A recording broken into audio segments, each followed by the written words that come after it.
cicloide. Aqueles problemas de magnetismo em que as partículas fazem trajetórias bem diferentes, não é verdade? Problemas desse tipo já apareceram na AFA, no ITA, em provas de Olimpíada. Acompanhe esse vídeo. Nós vamos ter uma carga mais Q e um campo magnético na direção negativa de Z. Eu vou escrever esse campo da seguinte maneira: menos B elétrico, que vai puxar esta partícula para baixo.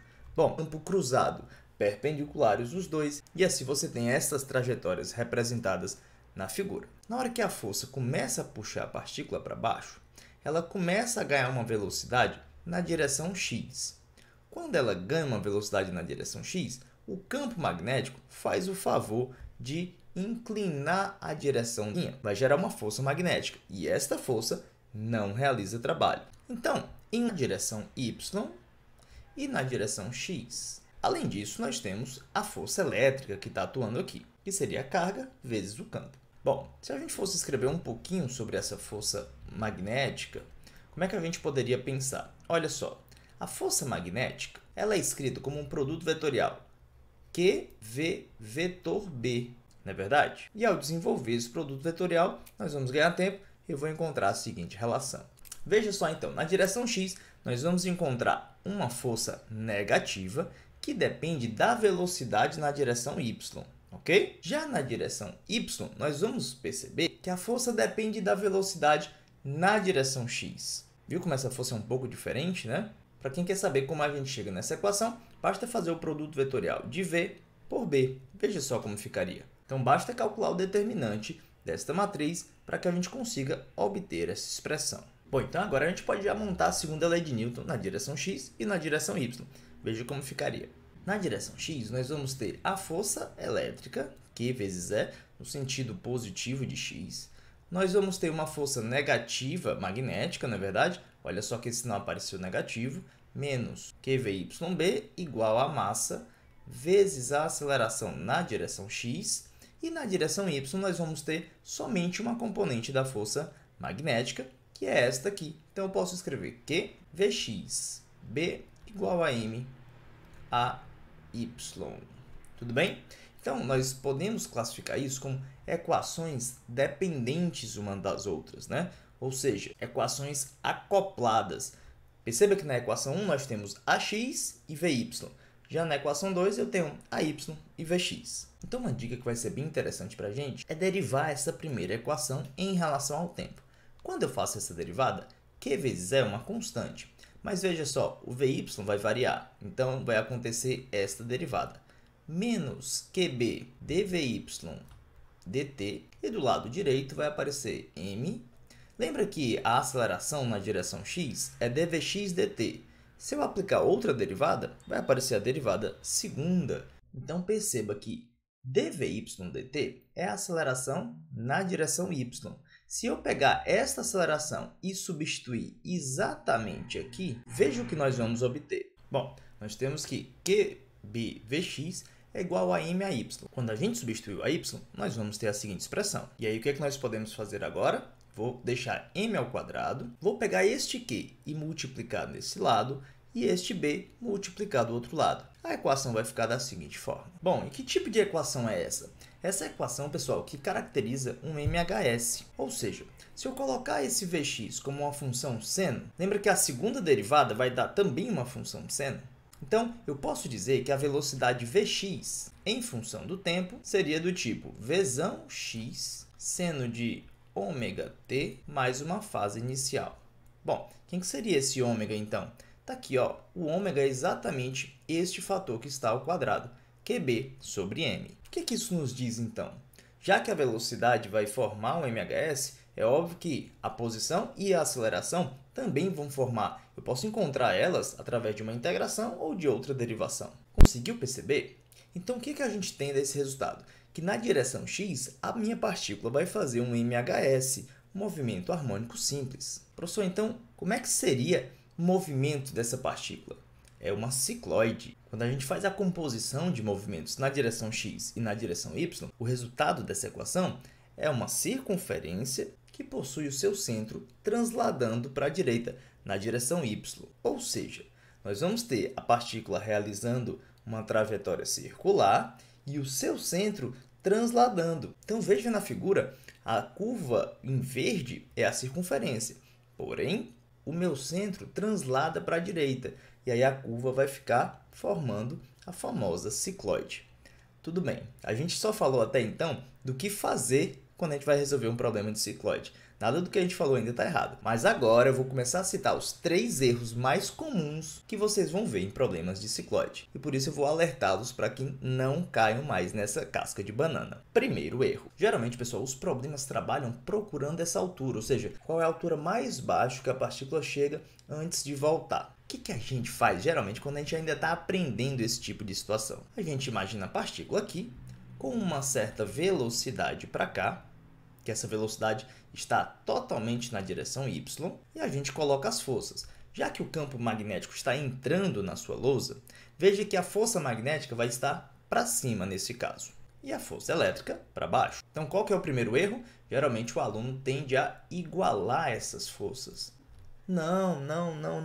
Jamais você vai igualar essas forças. Lembre-se que a gente está no MHS. Nesse caso, no MHS vertical, quando eu chego lá no ponto mais baixo, eu estou justamente na amplitude. Na amplitude, a velocidade é zero e não a aceleração. Esse é o grande ponto. Muita gente confunde que quando a partícula está parada, ela tem aceleração nula, o que não é verdade. Então, jamais iguale a força magnética com a força elétrica neste ponto. Tudo bem? Mas o que eu posso dizer de interessante? Bom, em um MHS, a partir da posição de equilíbrio, o movimento é simétrico.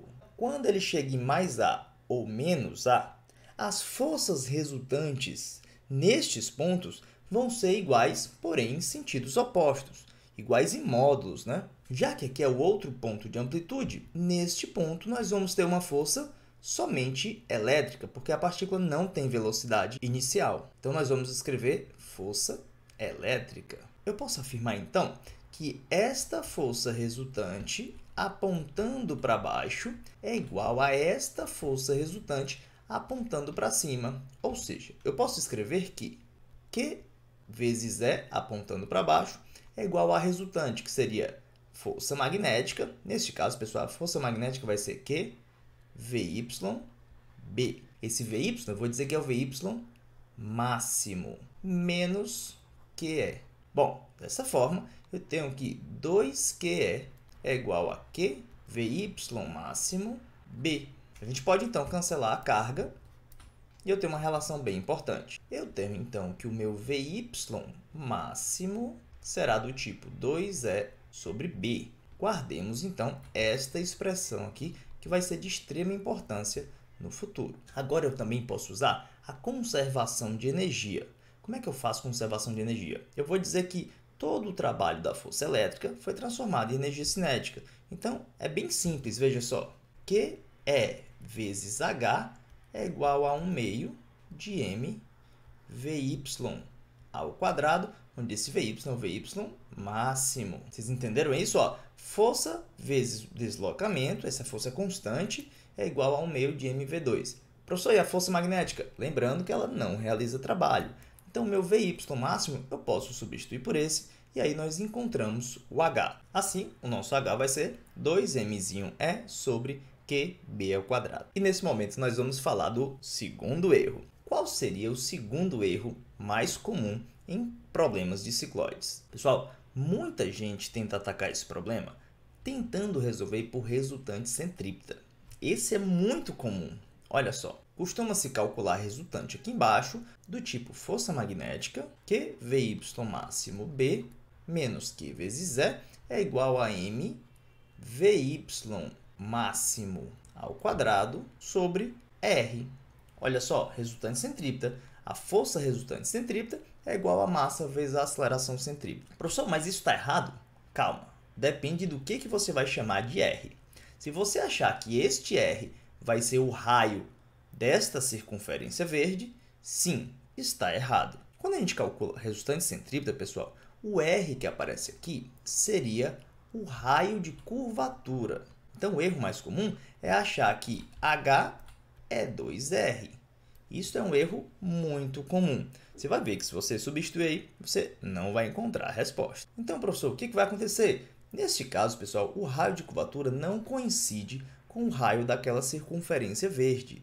O raio de curvatura é maior do que o raio daquela circunferência verde. O raio que a gente deveria colocar aqui seria o raio de curvatura desta curva lilás e não da curva verde. Deu para perceber? Então, muito cuidado. Se você for usar esta relação, coloque aí o raio de curvatura e não h sobre 2. Beleza? Bom, vamos fazer o seguinte, então. Você já sabe quanto é a velocidade máxima na direção y. Está aqui, 2e sobre b. Vamos lá, substitui aqui e descobre qual raio vai aparecer nessa equação. E aí você deixa aí no comentário sua resposta para a gente comparar com este h. Será que 2r é igual a h? Então, deixa aí no comentário se você conseguir achar essa resposta. Nesse caso, você estaria calculando o raio de curvatura desta curva lilás. Tudo bem? Então, agora vamos seguir para o terceiro erro. O terceiro erro também pode ser bem sutil. Esse talvez é o mais complexo de se entender. Olha só, muita gente pensa o seguinte: professor, então se a trajetória é formada por um círculo em que o seu centro está transladando, a gente pode mudar o referencial e ir para este centro que está transladando com velocidade constante. Lá eu vou ver, então, somente a partícula girando em torno de mim. Bom, isso não está errado. Acontece que quando você muda o referencial em problemas de campos magnéticos, deve surgir um campo elétrico na sua transformada de referenciais. E isso é muito sutil. Quando você envolve campos elétricos e campos magnéticos, ao mudar de referencial, você também altera o valor desses campos. Então, eu não sei se é uma boa saída tentar dessa forma, já que você não estudou tão a fundo isso ainda. Se por acaso você já tem estudado relatividade e transformadas de campo, pode ser uma alternativa bem interessante. Mas para nível de ensino médio, eu não aconselho vocês mudarem de referencial quando vocês envolvem campos elétricos e campos magnéticos. Outra dica, então, para você tentar visualizar este problema, a gente pode sim pensar em um referencial que está transladando aqui na direção y com velocidade v0. Olha só, essa velocidade aqui é a velocidade do referencial. Eu vou chamar então esse referencial de linha z', x' e y'. Observando a partícula neste referencial, eu vou ver a partícula com velocidade v'. Este v0 eu vou dizer que é o módulo do campo elétrico sobre o módulo do campo magnético. E agora sim, essa dica é muito legal.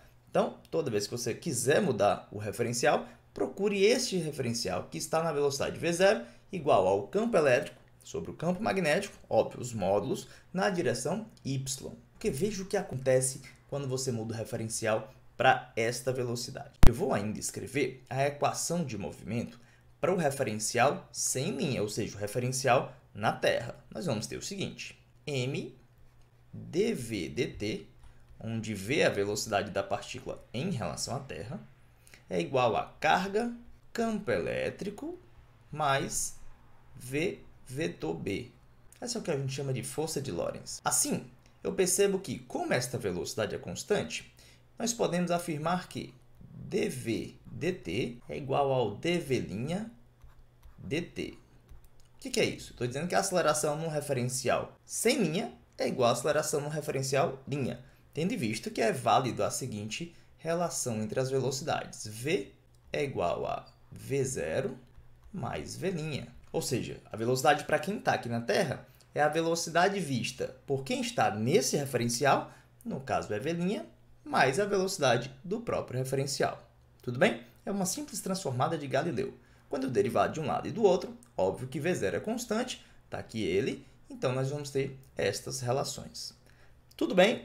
Agora, veja o que acontece. Quando eu substituo, então, o dv dt por dv' dt, e esta velocidade eu vou substituir por v0 mais v' vetor b. Lembrando, pessoal, que o b é na direção menos e. Então, use a regra da mão direita para você perceber qual é o sentido desta força aqui.